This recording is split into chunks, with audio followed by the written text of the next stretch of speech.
بسم اللہ الرحمن الرحیم۔ نبی کریم صلی اللہ علیہ وسلم ہمارے لیے اسوہ حسنہ نمونہ ہے۔ آپ کی شخصیت، بلکہ جتنے بھی پیغمبر آئے آپ قرآن اٹھا کے دیکھیے، اکثر پیغمبروں کے بارے میں یا تو ان کے قول میں یا اللہ کی طرف سے ان کی امانت داری کا خاص ذکر کیا گیا ہے۔ حضرت جبرائیل علیہ السلام جو قرآن اور شریعت لے کر آئے اللہ کے نبی صلی اللہ علیہ وسلم کے پاس اور اس امت کے لیے یہ تمام انبیاء کے پاس لاتے تھے، ان کو اللہ نے کہا کہ وہ رسول امین ہے، امانت داری کے ساتھ اللہ کا پیغام رسولوں تک پہنچاتے ہیں، اللہ کے حکم کو بجا لاتے ہیں۔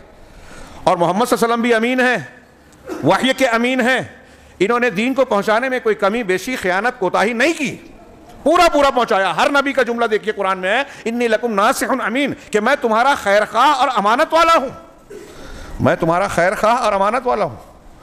حضرت موسیٰ علیہ السلام کے واقعے دیکھیے سورہ قصص میں، جب مدین پہنچے، غلطی سے قتل ہوا، فرعونی لوگ گرفتار کرنے آئے، اللہ کے حکم سے وہ ہجرت کر گئے، اور جب مدین پہنچے وہاں دیکھا کہ دو عورتیں الگ کھڑی ہیں، دوسرے لوگ اپنی بکریوں کو پانی پلا رہے ہیں، پوچھا کیا بات ہے؟ کہا ہم خواتین ہیں، بعد میں کریں گی۔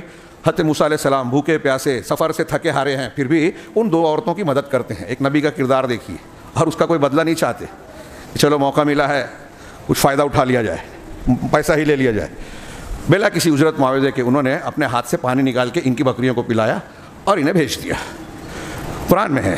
اس کے بعد سیدنا موسیٰ علیہ السلام ایک درخت کے نیچے آ کے ٹیک لگا کے بیٹھتے ہیں، اور جو جملہ کہتے ہیں قرآن میں ہے، دعا مانگتے ہیں، رب انی لما انزلت الی من خیر فقیر۔ میں اکثر اس دعا پہ اور انبیاء کی دعا پہ کہتا ہوں کہ توحید کی دلیل ہے۔ ہمارے ہاں لوگ پیروں باباؤں اور مخلوقات کے سامنے ہاتھ پھیلاتے ہیں، ان کے در پہ جا کے جھکتے ہیں اور ان سے امیدیں باندھتے ہیں۔ یہ دیکھیے پیغمبر ہیں حضرت موسیٰ علیہ السلام، اللہ کے نبی جناب محمد رسول اللہ صلی اللہ علیہ وسلم اور حضرت ابراہیم کے بعد سب سے اونچے درجے کے کلیم اللہ، یہ دعا مانگ رہے ہیں۔ کوئی کہہ سکتا ہے کہ بعد میں پیغمبریں ملی، لیکن اللہ کی حفاظت اور معاملات تو سے پہلے سے چل رہے تھے، نگرانی۔ تو حضرت موسیٰ علیہ السلام کا جملہ ہے، ربی پروردگار انی لما انزلت الی من خیر، تو جو بھی خیر بھلائی میری طرف اتارے مجھے عطا کرے، فقیر میں اس کا محتاج ہوں۔ اللہ سے مانگ رہے ہیں، ان عورتوں سے معاوضہ بھی نہیں مانگا، اللہ سے دعا کی۔ پیغمبر اللہ سے مانگ رہے ہیں، ہم دوسروں سے کیوں مانگ رہے ہیں؟ اگر ان کی طاقت ہوتی تو خود اپنی ضروریات پوری کر لیتے۔ اللہ سے مانگنے کا مطلب یہی ہے کہ، اور کہہ رہے ہیں میں محتاج ہوں، پیغمبر کہہ رہے ہیں، اور جب پیغمبر محتاج ہے اللہ سے مانگ رہے ہیں تو کوئی پیر بابا کیسے کیا ان سے زیادہ درجے والے ہو سکتے ہیں؟ یعنی مطلب وہ محتاج نہ ہوں یا وہ کسی کو کچھ دے سکیں؟ قرآن اگر لوگ شعور سے پڑھیں تو توحید کا یہ معاملہ بالکل صاف ہوگا۔ آگے میں جو بیان کرنا چاہتا ہوں امانت داری کا معاملہ، کچھ دیر کے بعد ان دو عورتوں میں سے ایک آئی اور اس نے کہا کہ میرے والد آپ کو بلا رہے ہیں، لیجزیک اجر ما سقیت لنا، میں ہمارے ابا آپ کو بلا، ان ابانا یدعوک، ہمارے والد آپ کو بلا رہے ہیں، لیجزیک اجر ما سقیت لنا، جو آپ نے ہمارے جانوروں کو ہم کو سیراب کیا ہے اس کا کچھ بدلہ دینا چاہتے ہیں، خود سے کہا۔ بہرحال اس کے بعد وہ چلے، تفسیری روایات میں ہے کہ حضرت موسیٰ نے ان سے کہا کہ تم پیچھے چلو میں آگے چلتا ہوں، پیچھے سے راستہ بتانا، کیونکہ اگر خاتون آگے چلے گی تو بار بار نظر پڑے گی۔ نبی کا کردار کتنا صاف ستھرا ہے دیکھیے، کہ میں کسی اجنبی عورت کو دیکھوں بھی نہیں، بار بار بہکوں گا بھی نہیں، تو پیچھے تو یہی سب چیزیں دیکھ کر جب گھر پہ گئے تو جو گفتگو ہوئی انہوں نے قصہ سنا، اور حضرت صاحب مدین نے، کچھ کہتے ہیں حضرت شعیب لیکن یہ صحیح نہیں ہے، اہل علم نے دلیل دی، تو انہوں نے کہا کہ آپ ہمارے یہاں رہو، اور شادی کی پیشکش کی۔ تو اس سے پہلے ان کی وہ لڑکی جو بلانے گئی تھی اس نے اپنے والد سے کہا کہ ان کو اپنا اجیر رکھ لیجئے، یا ابت استاجر ہو، ابا جان اس آدمی کو اپنے ہاں ملازم اجیر رکھ لیجئے، اجرت پر آدمی کام کرنے والا۔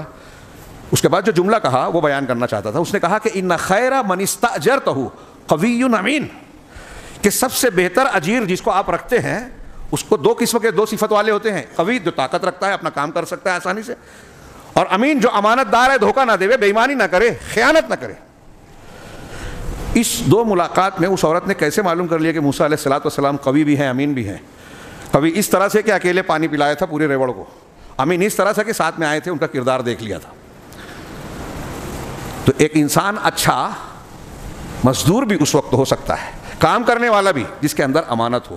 انبیاء کرام علیہ السلام کا کام سب سے زیادہ امانت کا تقاضا کرتا تھا، لہذا اللہ رب العالمین نے ان کو سب سے زیادہ امانت والا بنایا اور اس کو بیان بھی کیا۔ اور ہم نبی کریم صلی اللہ علیہ وسلم کی سیرت طیبہ اور اسوہ حسنہ میں دیکھ سکتے ہیں کہ امانت داری آپ کا ایک نمایاں صفت وصف تھا۔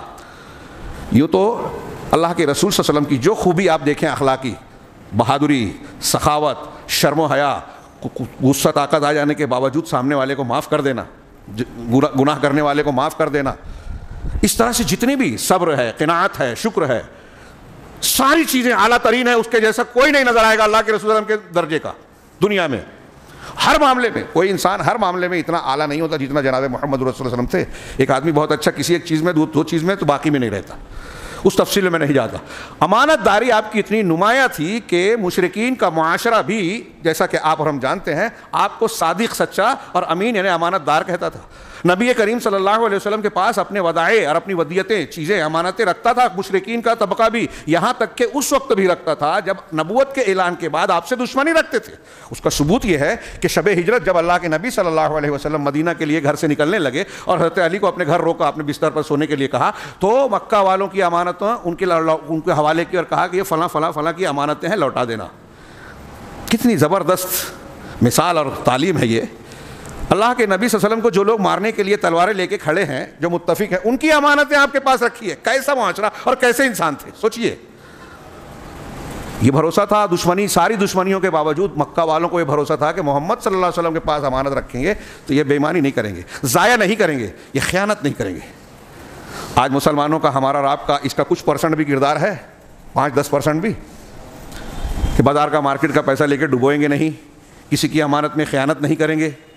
صرف پیسے، لین دین اور کاروبار کی ہی بات نہیں ہے. ہمارے آپس میں جو ایک دوسرے کے راز ہوتے ہیں، تھوڑی سی ناراضگی ہو گئی تو ہم لوگوں کا راز، گھر کی باتیں افشا کرتے ہیں، یار اس کے گھر میں تو ایسا ہے. تھوڑی سی ناراضگی ہو گئی. رسول اللہ صلی اللہ علیہ وسلم کی کتنی دشمنی تھی مکہ والوں کی، اور امانت رکھی ہے.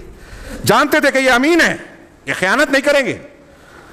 آج مسلمانوں کے بارے میں غیر مسلم یہ بولے گا کہ یہ بہت ایماندار ہوتے ہیں، ہم سے کتنی بھی دشمنی ہو لیکن یہ ہم کو دھوکہ نہیں دیں گے. اگر ہم جناب محمد رسول اللہ صلی اللہ علیہ وسلم کی سیرت کے مطابق زندگی گزاریں تو یہ ہوگا، پکا ہوگا. اور پھر قرآن کی، یہ قرآن و حدیث کی یہ لمبی چوڑی تعلیمات جس کا میں نے بطور موضوع چھیڑا ہے، اس میں امانت داری کے مختلف گوشوں، اس سے سلسلے میں آنے والی دلیلوں کو سامنے رکھیے. السلام علیکم. ویڈیو پسند آنے پر اپنے دوستوں کے ساتھ واٹس ایپ اور سوشل میڈیا پہ ضرور شیئر کریں.